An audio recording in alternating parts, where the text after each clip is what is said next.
Policiais derramaram café em uma mulher negra do lado de fora do tribunal. Então congelaram quando ele assumiu o banco como juiz. Uma humilhação pública transformada em lição de respeito quando os papéis se inverteram de forma inesperada. Aqueles que abusaram do poder não imaginavam que enfrentariam a justiça tão rapidamente.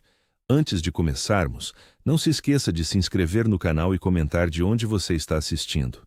A névoa fria pairava sobre Porto Alegre naquela manhã de outono, cobrindo o Fórum Central com um manto cinzento que parecia prenunciar o que estava por vir.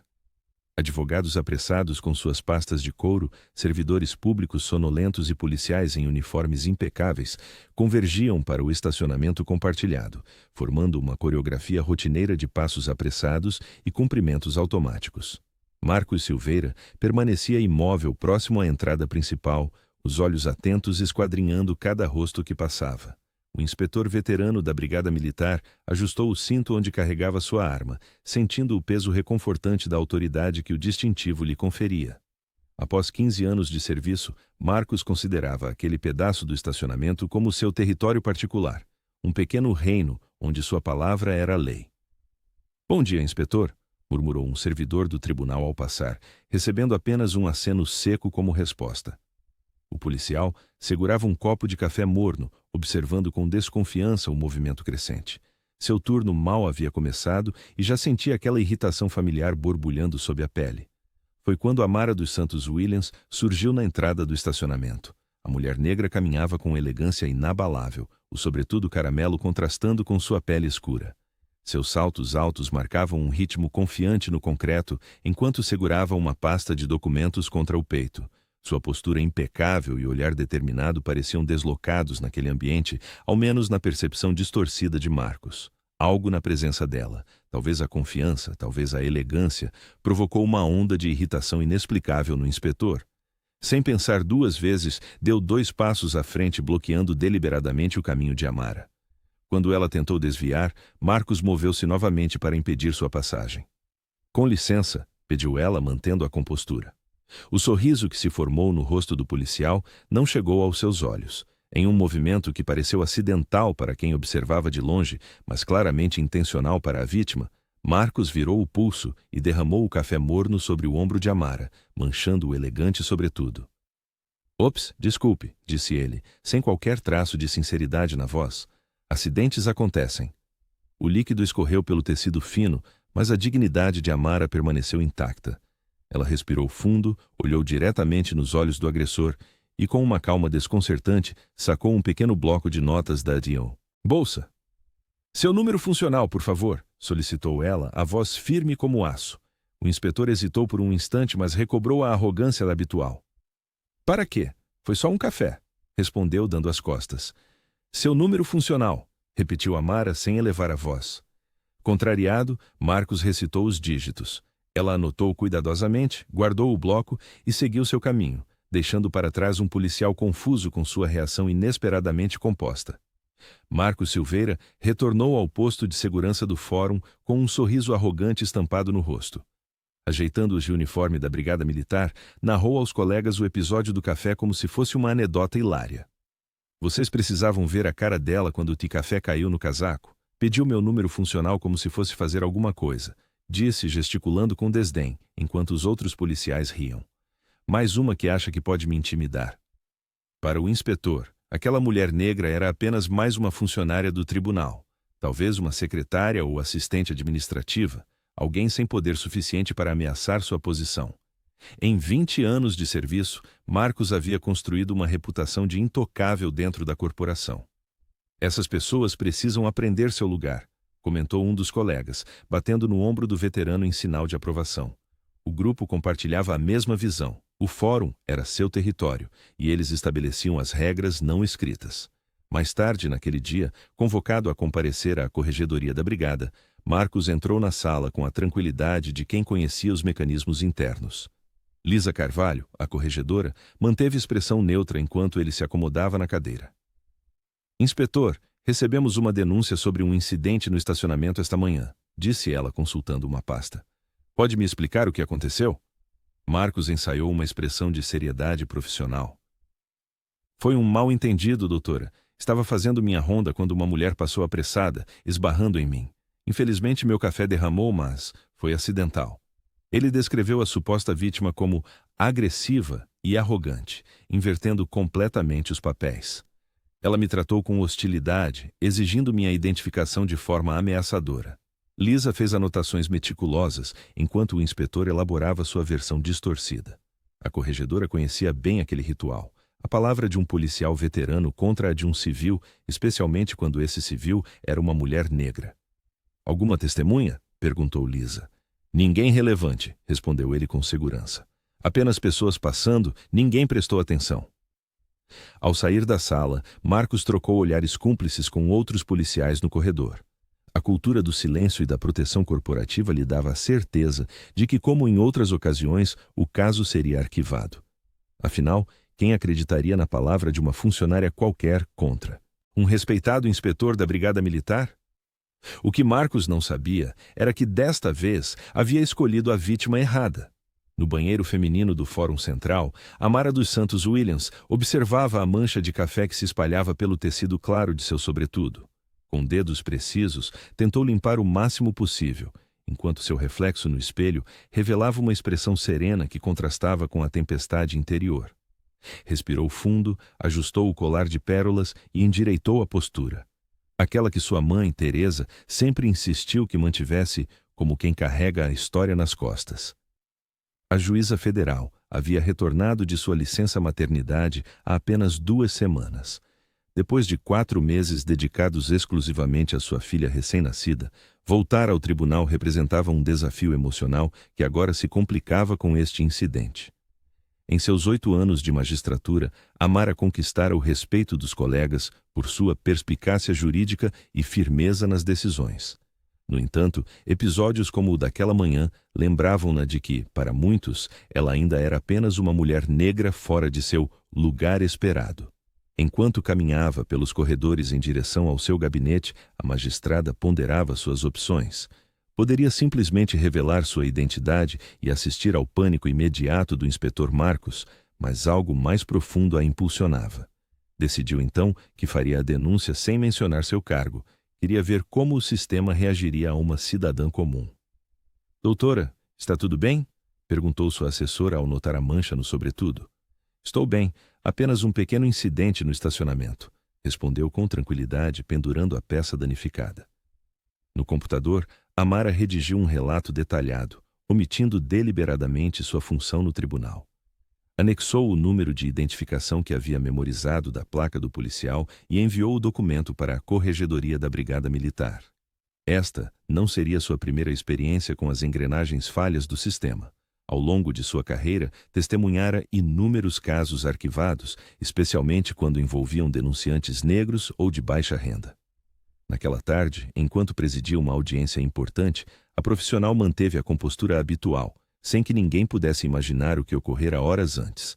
Ao retornar para casa, Amara abraçou a filha com força extra, pensando nas muitas crianças que cresciam vendo seus pais serem humilhados sem consequências para os agressores. O sobretudo manchado foi cuidadosamente guardado em seu armário. Não seria lavado ainda, poderia servir como prova material. Para a juíza, aquela peça de roupa agora carregava um peso simbólico muito maior que o tecido poderia suportar. Uma semana após o incidente, Lisa Carvalho folheava relatórios em sua mesa na Corregedoria da Brigada Militar. Como uma das poucas mulheres negras a ocupar cargo de chefia na instituição, reconhecia o peso de cada decisão tomada ali. O formulário de denúncia sobre o caso do estacionamento do fórum chamou sua atenção imediatamente, não apenas pelos detalhes do ocorrido, mas pela precisão com que fora redigido. A corregedora suspirou profundamente. Quantos casos semelhantes havia visto serem arquivados com justificativas superficiais? Mal-entendido, exagero da vítima, situação isolada, as mesmas desculpas repetidas por anos.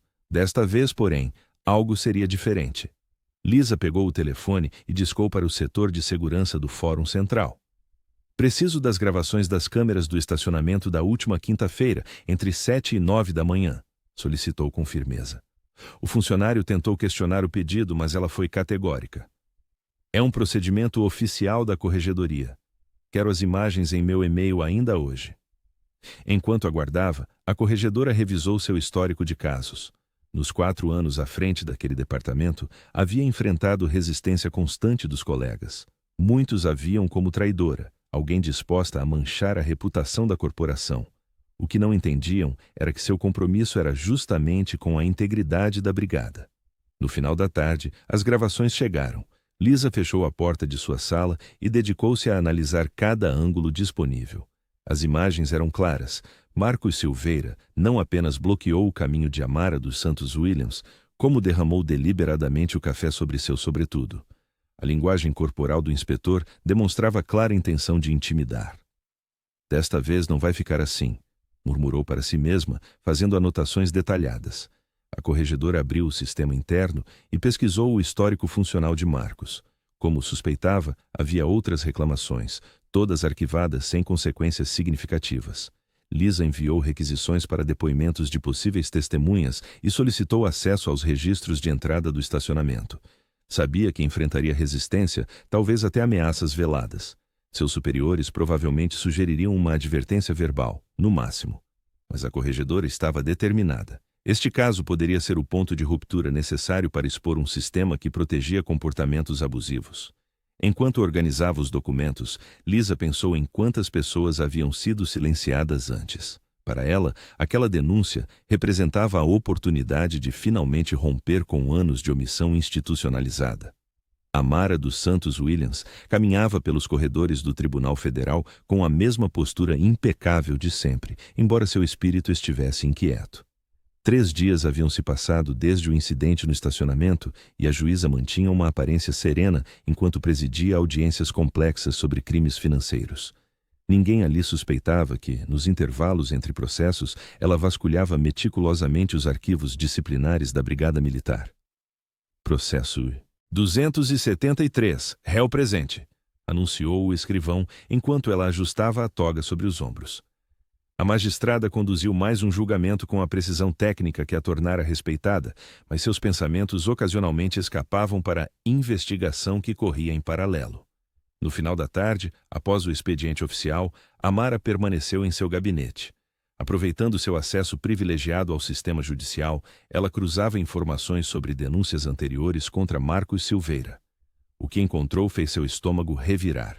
17 ocorrências em 8 anos, todas arquivadas por insuficiência de provas ou inconsistência nos relatos. Os padrões eram claros como cristal. O inspetor tinha predileção por humilhar mulheres negras e idosos. Em um dos casos, uma senhora de 70 anos havia sido intimidada ao tentar registrar queixa contra um familiar policial. A assinatura do arquivamento trazia o nome de um delegado conhecido por sua proximidade com a cúpula da brigada.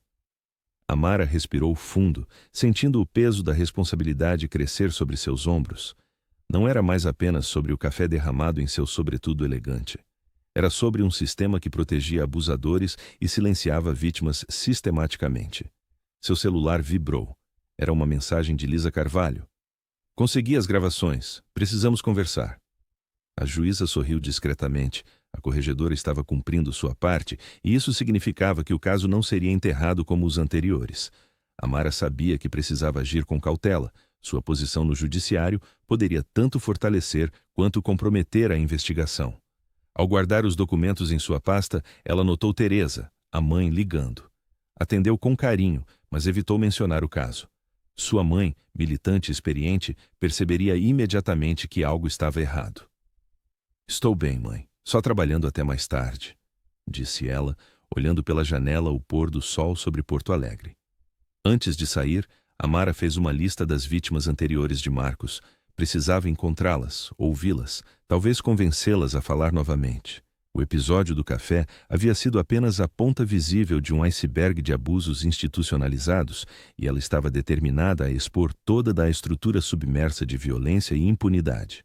Saindo do tribunal, a magistrada sentiu o peso da toga mesmo sem vesti-la. Agora, mais do que nunca, compreendia que justiça não era apenas uma palavra escrita em sua mesa, mas uma luta diária contra o silêncio. Dr. Miguel Torres segurava seu café enquanto descia as escadas do Fórum Central quando testemunhou o incidente. O psiquiatra do tribunal viu claramente quando o inspetor Marcos Silveira bloqueou o caminho de Amara e derramou o líquido sobre seu sobretudo. Mesmo à distância, percebeu o sorriso de escárnio no rosto do policial e a dignidade com que a mulher reagiu. Naquela noite, Miguel não conseguiu dormir. As imagens do ocorrido persistiam em sua mente como um filme em repetição. Na manhã seguinte, decidiu agir. Com a precisão metódica que caracterizava seu trabalho clínico, o médico reuniu suas anotações sobre o horário exato, a posição das pessoas envolvidas e as expressões que testemunhara. "Isso não pode ficar assim", murmurou para si mesmo enquanto digitava seu relato. Anexou ao documento as fotos que havia tirado com seu celular logo após o incidente, quando notou a mancha escura no casaco elegante da mulher que, naquele momento, ele ainda não sabia ser uma juíza federal. 3 dias depois, Miguel bateu à porta da sala de Lisa Carvalho. A corregedora da brigada o recebeu com um olhar cansado, mas atento. "Vim porque preciso que isso seja registrado oficialmente", disse ele, entregando um envelope com o laudo detalhado. "Estou disposto a testemunhar formalmente." Lisa examinou os documentos com crescente interesse. As fotografias mostravam claramente a mancha no sobretudo de Amara, e o relatório incluía descrições minuciosas da linguagem corporal agressiva do inspetor. "Doutor Torres, o senhor tem noção do quanto isso é importante?" perguntou a corregedora, sua voz traindo uma mistura de gratidão e alívio. "Tenho. E estou preparado para as consequências", respondeu ele com firmeza. A notícia de que um profissional respeitado como Miguel havia se manifestado correu pelos corredores do fórum. Uma assistente administrativa que presenciara outros episódios de arrogância de Marcos procurou o psiquiatra para relatar sua experiência. Logo depois, um segurança do estacionamento fez o mesmo. Em menos de uma semana, formou-se uma rede silenciosa de apoio. Pessoas que antes temiam represálias agora encontravam coragem para compartilhar suas histórias. O médico tornou-se um ponto de conexão involuntário, recebendo relatos que posteriormente encaminhava à corregedoria. Para Lisa, aquelas provas representavam muito mais que evidências contra um policial problemático. Eram o início do desmantelamento de um sistema de proteção que permitia que comportamentos como o de Marcos persistissem por tanto tempo. Miguel não buscava reconhecimento. Para ele, aquele laudo era simplesmente o cumprimento de um dever ético. O que o psiquiatra não imaginava era que seu gesto havia iniciado uma reação em cadeia que logo alcançaria dimensões muito maiores. Lisa Carvalho passava as noites debruçada sobre arquivos antigos da corregedoria. A cada pasta aberta, seu estômago se revirava. Marcos Silveira não era um caso isolado, era um padrão sistemático.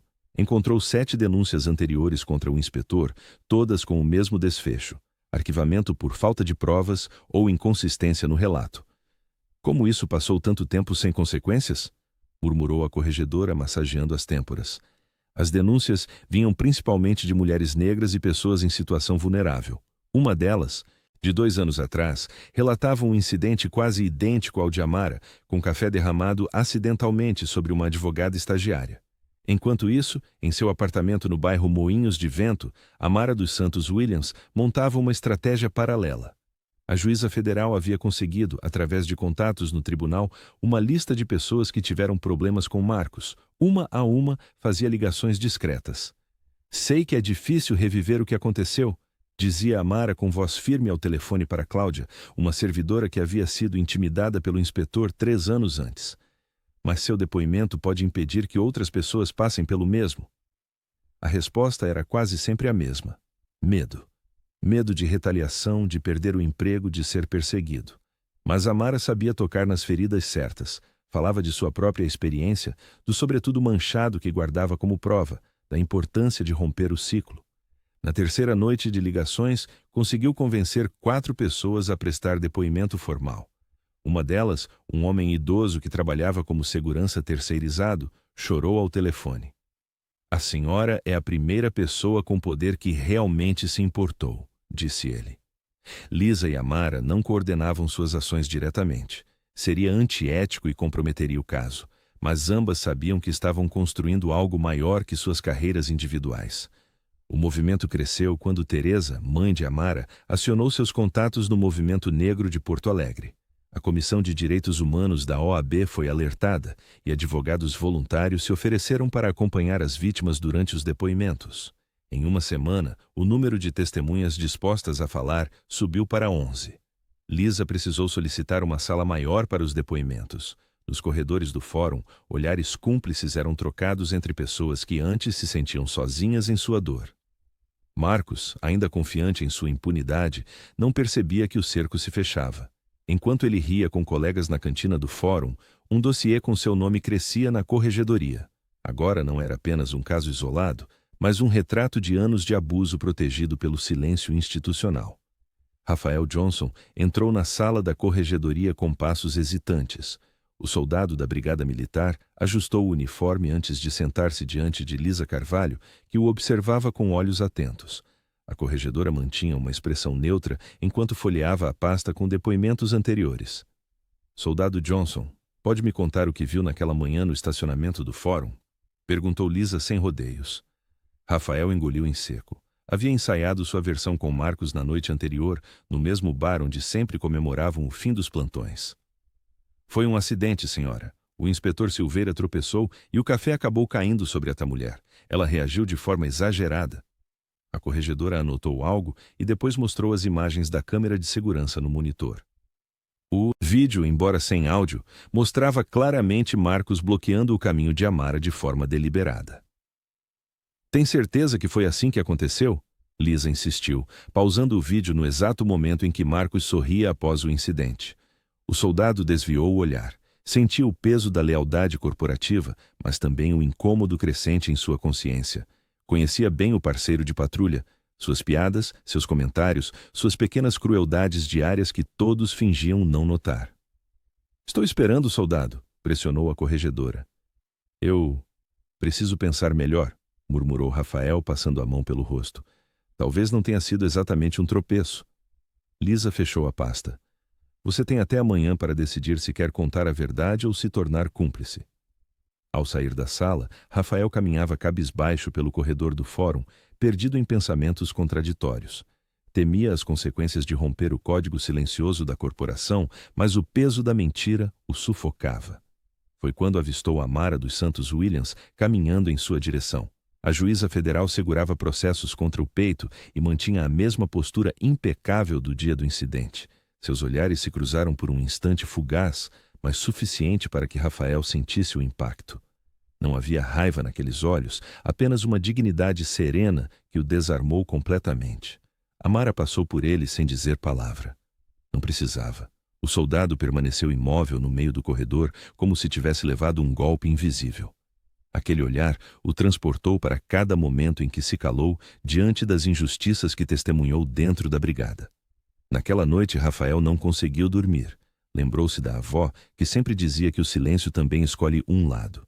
Pela primeira vez em anos de carreira, ele começou a questionar de que lado realmente queria estar. Um envelope pardo sem identificação chegou à mesa de Lisa Carvalho numa quarta-feira chuvosa. Dentro, um pendrive contendo centenas de capturas de tela de um grupo de mensagens no aplicativo de celular usado por Marcos Silveira e outros 7 policiais da Brigada Militar. A corregedora passou a tarde inteira analisando o conteúdo, sentindo o estômago revirar com cada nova mensagem que lia. Hoje dei um banho de café naquela pretinha metida à besta, dizia uma das mensagens enviadas por Marcos no dia do incidente. Esses lixos de fórum precisam aprender quem manda aqui, complementava outro colega, enquanto os demais respondiam com emojis de risada e aprovação.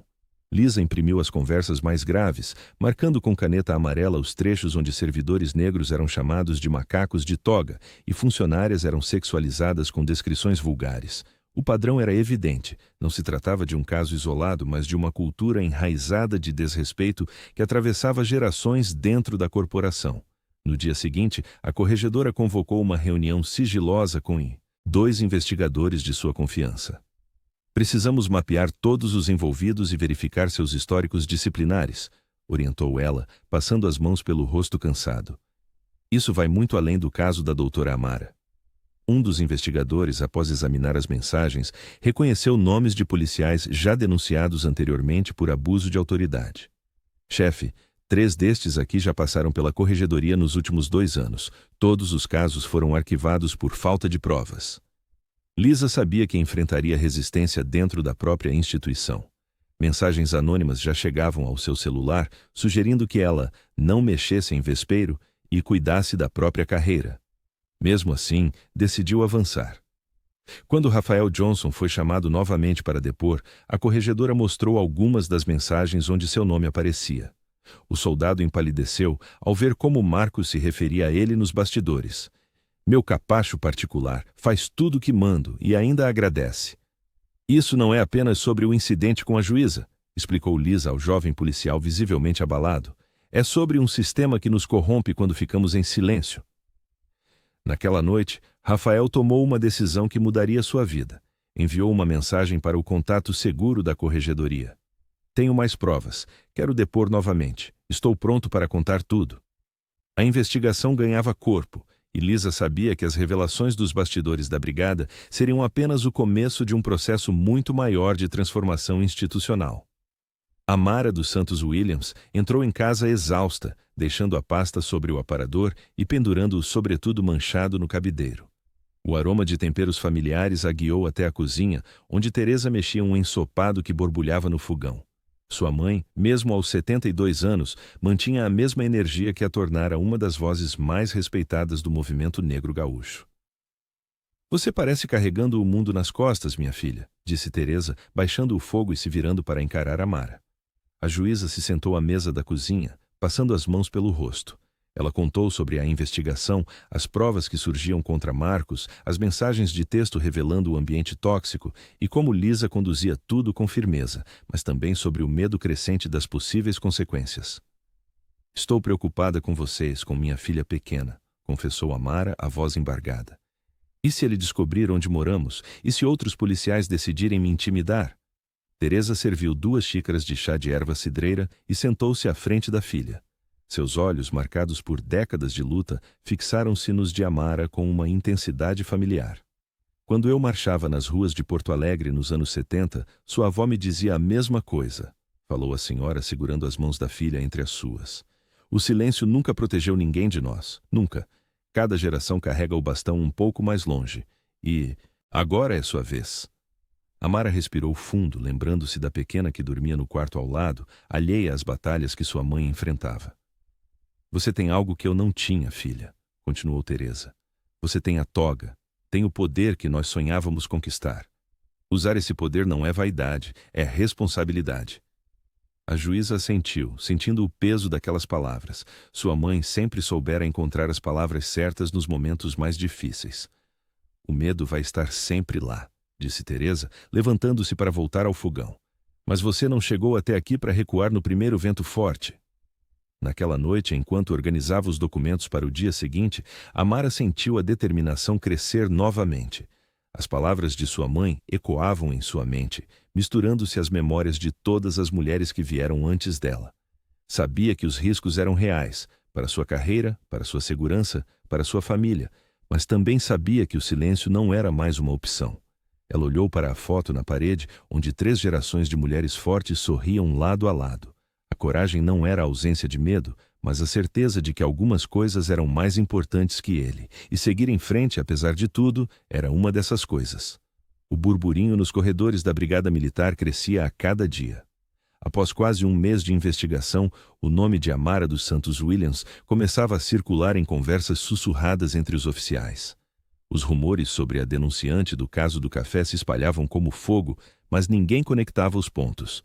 Para a maioria, tratava-se apenas de uma funcionária qualquer do fórum, talvez uma escrevente ou advogada iniciante. Em seu gabinete, Amara revisava processos enquanto monitorava discretamente o andamento da investigação. Lisa Carvalho havia-lhe enviado uma mensagem confidencial informando que o inquérito administrativo contra Marcos Silveira estava concluído e que a audiência disciplinar seria marcada para a próxima semana. A corregedora conseguira reunir um dossiê impressionante, com depoimentos de 12 testemunhas e as gravações das câmeras de segurança. Eles ainda não sabem quem você realmente é, comentou Lisa durante um café reservado no restaurante próximo ao tribunal. Isso pode ser uma vantagem estratégica. A juíza contemplou sua xícara por alguns instantes. O líquido escuro lhe lembrava daquele dia no estacionamento, a mancha em seu sobretudo, a sensação de impotência momentânea. Chegou a hora de mostrar meu rosto, Lisa. Não posso pedir que outras pessoas enfrentem o sistema enquanto me escondo atrás do anonimato. Naquela noite, Amara conversou longamente com Teresa. A mãe segurou suas mãos com firmeza, reconhecendo no olhar da filha a mesma determinação que a própria havia demonstrado décadas atrás nas manifestações pelo fim da ditadura. Você nasceu para este momento, filha. Sua toga não é apenas um símbolo de poder, mas de responsabilidade. Na manhã seguinte, Amara enviou um ofício formal ao presidente do tribunal informando sua intenção de comparecer à audiência disciplinar de Marcos, não como a vítima anônima, mas como a magistrada que era, usando sua toga, o manto que representava não apenas sua autoridade, mas todo o peso da justiça que ela jurou defender. Enquanto assinava o documento, seu celular vibrou com uma mensagem do Dr. Miguel Torres. Estamos todos com você. O que aconteceu não pode ficar impune desta vez. Amara respirou fundo. A decisão estava tomada. Em poucos dias, o inspetor que a humilhara descobriria que havia derramado café não apenas em uma mulher negra qualquer, mas em uma das juízas federais mais respeitadas do Rio Grande do Sul. E o sistema que por tanto tempo protegeu homens como Marcos enfrentaria seu próprio julgamento. O auditório da corregedoria estava lotado naquela manhã de outono. Advogados, servidores e representantes da imprensa ocupavam cada espaço disponível, criando um burburinho que ecoava pelas paredes de madeira escura. Marcos Silveira entrou pela porta lateral com passos firmes e um sorriso confiante nos lábios.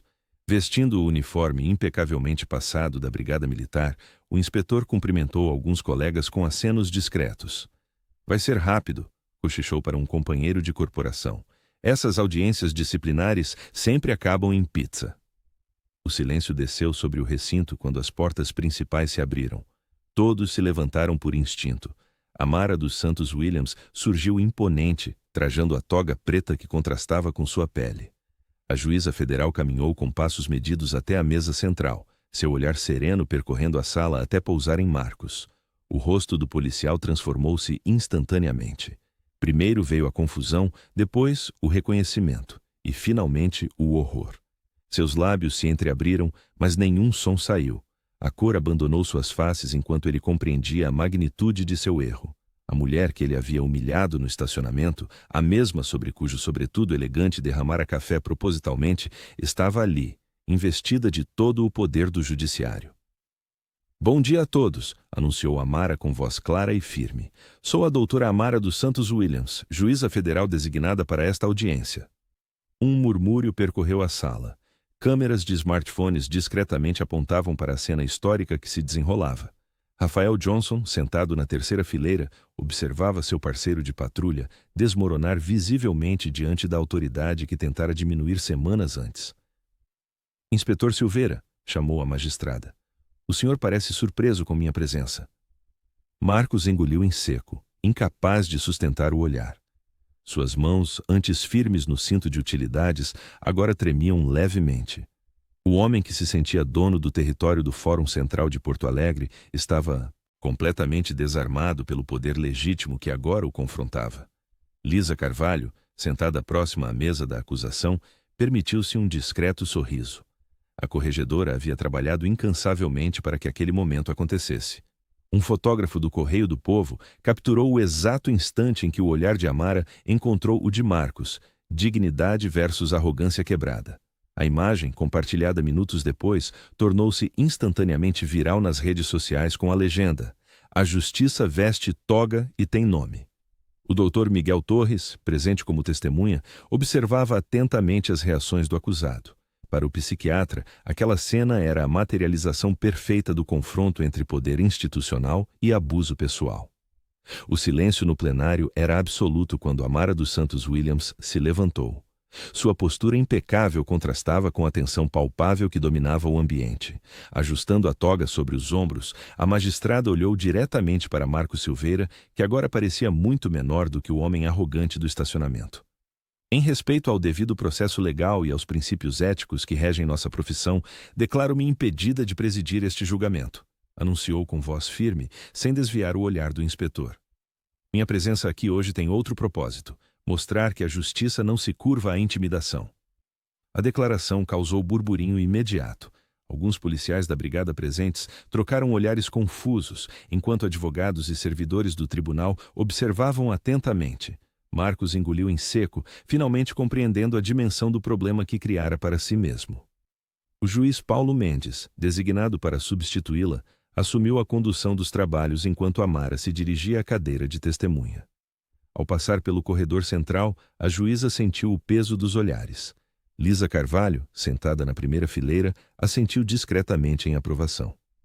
A senhora poderia ter simplesmente ordenado a prisão do acusado usando sua autoridade, comentou o novo presidente da sessão. Por que escolheu este caminho mais longo? Amara ajustou o microfone antes de responder. Porque não se trata apenas de um copo de café derramado, Excelência. Trata-se de um sistema que precisa enxergar seus próprios vícios. Na plateia, Rafael Johnson observava tudo com atenção. O soldado havia testemunhado tantas situações semelhantes sendo abafadas que mal podia acreditar no que via. Sua decisão de depor contra o parceiro parecia agora mais acertada do que nunca. Do lado de fora, Teresa aguardava notícias da filha. A veterana militante havia alertado Amara sobre os riscos, mas também sabia que momentos como aquele eram necessários para mudar estruturas centenárias de poder. A lei não distingue uniforme, toga ou cor de pele, continuou Amara em seu depoimento.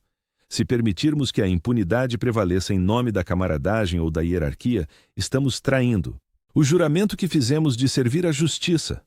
Marcos permanecia cabisbaixo, evitando o olhar da mulher que tentara humilhar. O inspetor veterano, que sempre se sentira protegido pelo sistema, agora se via exposto diante dele. Quando a juíza terminou seu relato, uma salva de palmas espontânea irrompeu no recinto, rapidamente contida pelo presidente da sessão. Amara retirou-se da sala com a mesma dignidade com que entrara, deixando para trás não apenas um caso disciplinar, mas um precedente que ecoaria por todo o sistema judiciário gaúcho. A praça, em frente ao Fórum Central de Porto Alegre, fervilhava. Centenas de pessoas se aglomeravam sob o céu nublado, muitas segurando copos descartáveis vazios, símbolos silenciosos do incidente que agora mobilizava a cidade inteira. O coletivo Vozes Negras havia organizado o ato em menos de 24 horas, após a notícia da audiência disciplinar se espalhar pelas redes sociais. Justiça para Amara, fim da impunidade policial, gritava a multidão, enquanto ativistas distribuíam panfletos explicando o caso. Nos degraus da entrada principal do edifício, uma instalação improvisada tomava forma, centenas de copos vazios, cada um contendo uma mensagem escrita à mão. Seu café manchou o casaco, nossa união vai limpar o sistema, dizia um deles. Teresa, mãe de Amara, observava a cena de longe, com os olhos marejados. A veterana militante jamais imaginara que sua filha se tornaria um símbolo tão poderoso da luta que ela travava há décadas. Ao seu lado, representantes da OAB documentavam tudo, enquanto jornalistas de veículos nacionais transmitiam ao vivo. O caso Williams é um divisor de águas, declarou a presidente da Comissão de Direitos Humanos da Assembleia Legislativa para uma repórter da Globo News. Não é apenas sobre um copo de café, mas sobre décadas de abusos institucionalizados.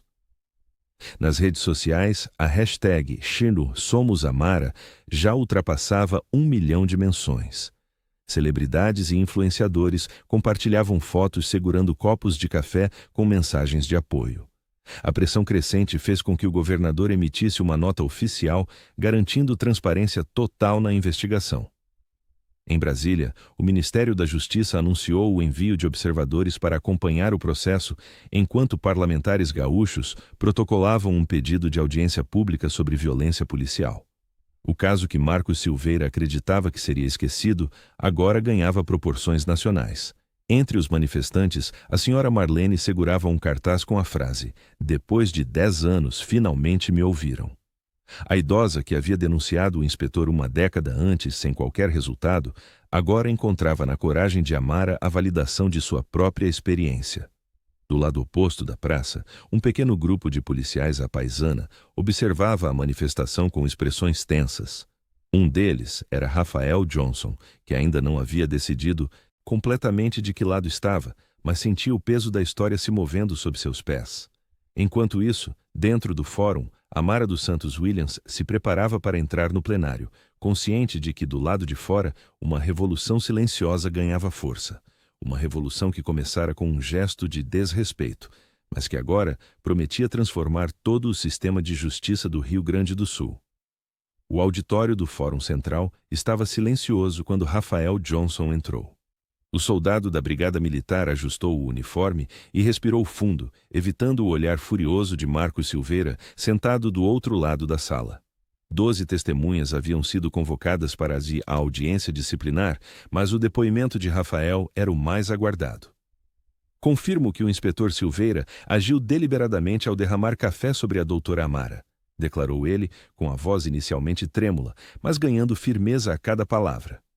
Não foi um acidente, ele comentou depois que tinha colocado aquela mulher no lugar dela. Lisa Carvalho, sentada à mesa da acusação, observava atentamente as reações do conselho disciplinar. A corregedora havia trabalhado incansavelmente neste caso, sabendo que poderia abrir precedentes importantes. O senhor tem consciência das possíveis consequências deste depoimento para sua carreira? Questionou um dos membros do conselho. Rafael assentiu. Tenho, senhor. Mas não posso mais compactuar com isso. Vi muitas situações semelhantes nos últimos 3 anos. Na plateia, Amara dos Santos Williams mantinha-se serena. A juíza federal havia decidido acompanhar a audiência como cidadã comum, sem usar sua toga. Seu sobretudo, agora limpo, estava dobrado em seu colo, uma lembrança silenciosa do incidente que desencadeara tudo. O depoimento de Rafael durou quase 1 hora. Ele relatou outros episódios envolvendo Marcos, intimidações a servidores, comentários racistas em grupos de mensagens, abordagens agressivas no estacionamento. A cada revelação, o rosto do inspetor endurecia mais. Quando Rafael terminou, uma senhora de cabelos grisalhos pediu para falar. Era Marlene Oliveira, 72 anos, que havia sido empurrada por Marcos 3 meses antes, quando questionou sua entrada sem identificação no fórum. Achei que ninguém acreditaria em mim, disse ela com lágrimas nos olhos. Quem daria ouvidos a uma velha contra um policial? Outras vozes se seguiram. Um segurança do estacionamento, uma estagiária da defensoria, um motorista de aplicativo que frequentava o local, cada um com sua história de humilhação e medo. Do lado de fora, manifestantes do coletivo Vozes Negras aguardavam o resultado. Dr. Miguel Torres chegou apressado, trazendo documentos adicionais que corroboravam os relatos. Teresa, mãe de Amara, acompanhava tudo pela transmissão online, orgulhosa da filha e das ondas de mudança que seu ato de resistência havia provocado. Ao final da sessão, quando Rafael passou pela fileira onde Amara estava sentada, ela simplesmente assentiu em agradecimento. Aquele gesto silencioso carregava o peso de uma verdade que, finalmente, começava a derrubar os muros do silêncio na Brigada Militar de Porto Alegre. Na sala de perícias do Ministério Público, 3 especialistas forenses examinavam meticulosamente as imagens capturadas pelas câmeras de segurança do estacionamento do fórum. A perita-chefe, doutora Cláudia Mendes, apontava para o monitor enquanto seus colegas faziam anotações detalhadas. As gravações não deixavam margem para dúvidas. O movimento do braço do inspetor Marcos Silveira demonstra claramente intencionalidade, explicou a especialista, avançando o vídeo quadro a quadro. Não há evidência de tropeço ou desequilíbrio que justificaria um derramamento acidental. O laudo técnico, assinado pela equipe multidisciplinar, desconstruía sistematicamente a versão apresentada pelo policial. A trajetória do líquido, a postura corporal e a expressão facial de Marcos foram analisadas por especialistas em linguagem corporal, que concluíram tratar-se de um ato deliberado de intimidação. Lisa Carvalho folheava o documento com atenção, destacando trechos com marcador amarelo. A corregedora havia solicitado uma análise minuciosa, não apenas do incidente em si, mas do histórico completo de ocorrências envolvendo o inspetor. Os resultados eram alarmantes. Identificamos um padrão de comportamento, observou o analista de dados do Ministério Público, mostrando gráficos que correlacionavam as denúncias arquivadas contra Marcos com o perfil das vítimas. 87% dos alvos são pessoas negras ou pardas, majoritariamente mulheres. O relatório final, com mais de 60 páginas, apontava falhas graves no comando da Brigada Militar. Documentos internos revelavam que denúncias semelhantes haviam sido sistematicamente ignoradas ou minimizadas pelos superiores hierárquicos. Em alguns casos, as vítimas foram até mesmo desencorajadas a prosseguir com as queixas. Estamos diante de uma falha institucional, concluiu Lisa, fechando a pasta. Não é apenas o caso isolado do inspetor, mas uma cultura de proteção corporativa que precisa ser desmontada. Quando o laudo chegou às mãos de Amara, a juíza sentiu um misto de validação e tristeza. Cada página confirmava o que ela já sabia por experiência própria. O incidente do café não era exceção, mas regra. Rafael Johnson, ao ser informado sobre as conclusões periciais, sentiu o peso da responsabilidade. O soldado havia testemunhado diversos episódios semelhantes durante seus anos de patrulha com Marcos, mas sempre optara pelo silêncio. Agora, as evidências técnicas reforçavam seu depoimento, dando-lhe a certeza de que fizera a escolha correta ao romper com o código de silêncio. O documento foi anexado ao processo disciplinar e uma cópia, encaminhada ao Tribunal de Justiça. A ciência forense havia transformado o que poderia ser reduzido a versões contraditórias em fatos incontestáveis, pavimentando o caminho para mudanças estruturais há muito necessárias no sistema de segurança pública gaúcho. O coronel Augusto Mendes, comandante-geral da Brigada Militar, convocou uma entrevista coletiva emergencial no Palácio Piratini. Com o rosto tenso e a farda impecável, ele declarou que a investigação contra Marcos Silveira não passava de perseguição política orquestrada por setores ideologicamente comprometidos do judiciário. A nota oficial, distribuída aos jornalistas, questionava os métodos da corregedora Lisa Carvalho e insinuava que ela teria agido por solidariedade racial, não por evidências concretas. A acusação velada provocou indignação imediata nas redes sociais, onde milhares de gaúchos compartilharam vídeos do incidente com a hashtag Amara tem razão. Estamos assistindo a já uma tentativa desesperada de manter privilégios, comentou Teresa, enquanto acompanhava as notícias pelo celular na casa da filha. A militante histórica conhecia bem aquela estratégia, desqualificar a vítima para proteger o sistema.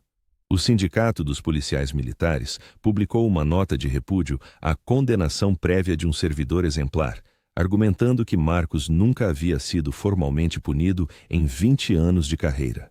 O texto omitia convenientemente que todas as denúncias anteriores haviam sido arquivadas sem investigação adequada. Enquanto isso, Amara dos Santos Williams recebia mensagens de apoio de magistrados de todo o país. A Associação dos Juízes Federais emitiu comunicado defendendo sua integridade e o direito de qualquer cidadão, independente do cargo, de não sofrer violência ou discriminação. A pressão da opinião pública crescia a cada hora. Vídeos de outras abordagens questionáveis da brigada começaram a circular e depoimentos anônimos de servidores do fórum relatando episódios semelhantes inundavam os comentários das matérias sobre o caso. No terceiro dia da crise, o presidente do Tribunal de Justiça do Rio Grande do Sul anunciou em sessão extraordinária a abertura de uma sindicância ampla para investigar não apenas o caso de Marcos, mas todo o histórico disciplinar dos policiais envolvidos em denúncias semelhantes nos últimos 5 anos. Nenhuma instituição está acima da lei, declarou o desembargador Paulo Ramos, visivelmente incomodado com a repercussão negativa. O Judiciário Gaúcho não tolerará que seus servidores, magistrados ou cidadãos sejam desrespeitados em suas dependências. Rafael Johnson, observando tudo à distância, sentiu o peso da mudança que seu depoimento havia ajudado a desencadear. O soldado recebeu olhares hostis no quartel, mas também mensagens discretas de apoio de colegas cansados da cultura de impunidade. A cúpula da brigada percebia com crescente desconforto que desta vez seria impossível abafar o caso com manobras burocráticas. A juíza que tiveram a infelicidade de humilhar havia se tornado involuntariamente o catalisador de uma transformação há muito necessária. Após 3 meses de investigação minuciosa, o caso que abalou o sistema judiciário gaúcho chegou a seu desfecho formal. Com 47 depoimentos colhidos e as gravações das câmeras de segurança analisadas, Marcos Silveira foi oficialmente afastado da Brigada Militar. O inspetor, que por anos acreditou estar acima da lei, agora enfrentava não apenas um processo administrativo, mas também criminal por abuso de autoridade e injúria racial. Na sala de reuniões do Palácio Piratini, Amara observava atentamente enquanto o governador assinava o decreto que instituía a ouvidoria externa da Brigada Militar. A juíza mantinha o semblante sereno, mas seus olhos revelavam a satisfação de ver mudanças estruturais nascendo daquele ato de humilhação que sofrera. Este não é o fim, mas o começo de uma transformação necessária, declarou a magistrada ao ser convidada de falar. Sua voz firme ecoou pelo salão repleto de autoridades, ativistas e jornalistas. O Conselho Cidadão de Fiscalização, composto por representantes da sociedade civil, da OAB e de movimentos sociais, teria poder para acompanhar investigações internas e propor medidas disciplinares. Lisa Carvalho foi nomeada coordenadora da nova estrutura, reconhecimento por sua coragem ao conduzir a apuração que expôs décadas de abusos encobertos. Rafael Johnson, agora transferido para o setor administrativo por escolha própria, compareceu à cerimônia. O ex-parceiro de Marcos caminhava com o peso de quem carrega arrependimentos, mas também com a leveza de quem escolheu o lado certo da história. Ele trocou um breve aceno com Amara, gesto simples que simbolizava uma aliança improvável. O acordo firmado com o Ministério da Justiça previa a implementação imediata de treinamentos obrigatórios sobre direitos humanos e combate ao racismo institucional para todos os agentes da segurança pública estadual. Auditorias externas semestrais avaliariam o progresso das medidas. No corredor, após a cerimônia, Teresa abraçou a filha com orgulho. A militante histórica, que vivera para ver tantas injustiças sem reparação, agora testemunhava o fruto de décadas de resistência. Sua avó estaria orgulhosa, sussurrou a senhora, segurando as mãos de Amara entre as suas. Do lado de fora do palácio, manifestantes celebravam com cartazes onde se lia: "Nenhum abuso será pequeno demais para ser ignorado." Entre eles, a senhora Marlene segurava um copo de café vazio, símbolo que se tornara emblema do movimento por justiça.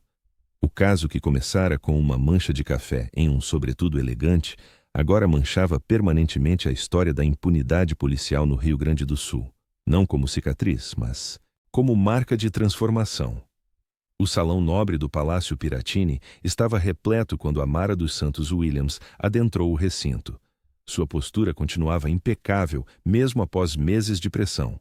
A cerimônia de entrega da Medalha da Ordem do Mérito Cívico representava o reconhecimento oficial de sua coragem, mas Amara sabia que o verdadeiro prêmio estava nas mudanças institucionais em curso. Por sua contribuição excepcional à justiça e aos direitos humanos no Rio Grande do Sul, anunciou o governador enquanto colocava a insígnia no pescoço da magistrada. A juíza sorriu discretamente, consciente das câmeras que registravam cada gesto seu. Nos últimos meses, sua vida havia se tornado pública de maneiras que jamais imaginara. Entre os convidados, Teresa observava a filha com os olhos marejados. A veterana militante do movimento negro compreendia melhor que ninguém o peso daquele momento, não apenas para Amara, mas para gerações de porto-alegrenses que enfrentaram o silêncio institucional. "A senhora recebeu ameaças esta semana?" questionou uma repórter após a cerimônia. Amara respondeu com a serenidade que se tornara sua marca. "O medo existe, mas a justiça não pode se curvar a ele." No canto do salão, Lisa Carvalho conversava com Rafael Johnson. O ex-parceiro de Marcos havia pago um preço alto por seu testemunho. Transferências, escalas alteradas, olhares de desconfiança. Mesmo assim, o soldado não demonstrava arrependimento. A celebração oficial terminou, mas Amara fez questão de comparecer a um pequeno encontro organizado pelo coletivo Vozes Negras em um centro comunitário. Lá, longe das autoridades e discursos formais, a magistrada encontrou o verdadeiro sentido de sua luta. Senhora Marlene, uma idosa de 72 anos que havia denunciado abusos de Marcos 5 anos antes, sem jamais ser ouvida, segurou as mãos de Amara com força. "Minha filha, eu já tinha perdido a esperança", confessou com voz embargada. O sorriso daquela mulher, marcado por décadas de descrédito, valeu mais que qualquer medalha. Para Amara, aquele gesto representava a verdadeira vitória, o início de uma cultura onde denúncias não eram mais arquivadas por conveniência. Naquela noite, ao retornar para casa, a juíza encontrou mais uma carta anônima em sua caixa de correio. Não era a primeira ameaça, nem seria a última. Teresa, que aguardava na sala com um chá preparado, notou a expressão da filha. "Vale a pena?" perguntou a mãe. Amara pensou no rosto de Marlene, nas mensagens de apoio que recebia diariamente, nas novas denúncias que começavam a surgir contra outros agentes. "Cada passo", respondeu simplesmente, enquanto guardava a carta junto às outras. O estacionamento do Fórum Central de Porto Alegre não era mais apenas um local de passagem. Um mural colorido se erguia agora em uma de suas paredes, retratando a Mara dos Santos Williams com seu sobretudo manchado e o olhar que desafiava o sistema. Artistas locais haviam transformado aquele espaço em um monumento à resistência. Ao redor da imagem, pequenos copos de café pintados à mão formavam uma moldura simbólica, cada um trazendo frases como "Justiça não se cala" e "Ninguém é invisível". Nas manhãs de segunda-feira, Teresa vinha admirar a obra que celebrava a coragem da filha. A senhora, que dedicara décadas ao movimento negro gaúcho, via naquele mural a continuidade de uma luta que atravessava gerações. Frequentemente ela encontrava a senhora Marlene sentada num banco próximo, contemplando silenciosamente a imagem que representava uma vitória tardia, mas significativa. "Sua filha fez o que muitos de nós nunca conseguimos", disse Marlene certa manhã, apertando a mão de Teresa com os dedos trêmulos pela idade. Enquanto isso, nos corredores do Tribunal Federal, a juíza retomava suas atividades com uma nova perspectiva. O caso havia inspirado a criação de um canal direto para denúncias de abuso de autoridade, já utilizado por dezenas de pessoas nas primeiras semanas. Rafael Johnson, agora transferido para o setor administrativo por escolha própria, colaborava ativamente com o programa de reformulação dos treinamentos da Brigada. Lisa Carvalho recebeu uma promoção e liderava a nova ouvidoria externa, implementando protocolos que garantiam que nenhuma denúncia fosse arquivada sem investigação adequada. O Dr. Miguel Torres coordenava um grupo de apoio psicológico para vítimas de violência institucional, frequentado inclusive por servidores do próprio sistema. Na última sessão do mês, Amara encontrou sobre sua mesa um pequeno copo de café dourado, presente anônimo de alguém do tribunal. Ela o posicionou ao lado da medalha do mérito cívico, símbolos complementares de uma mesma jornada. Ao sair do prédio naquela tarde, a magistrada parou brevemente diante do mural. Uma estudante de direito a reconheceu e se aproximou timidamente. "A senhora mudou a forma como vejo a justiça", confessou a jovem. Amara sorriu, ajustando a pasta sob o braço. "Não fiz nada sozinha", respondeu. A verdadeira transformação acontece quando deixamos de aceitar que o silêncio é o preço da nossa segurança. Caminhando até seu veículo, a juíza observou o estacionamento agora transformado. O mesmo lugar que testemunhara sua humilhação tornara-se símbolo de um novo caminho. Para cada pessoa que um dia foi silenciada, aquele espaço agora ecoava uma mensagem clara: ninguém é invisível diante da justiça.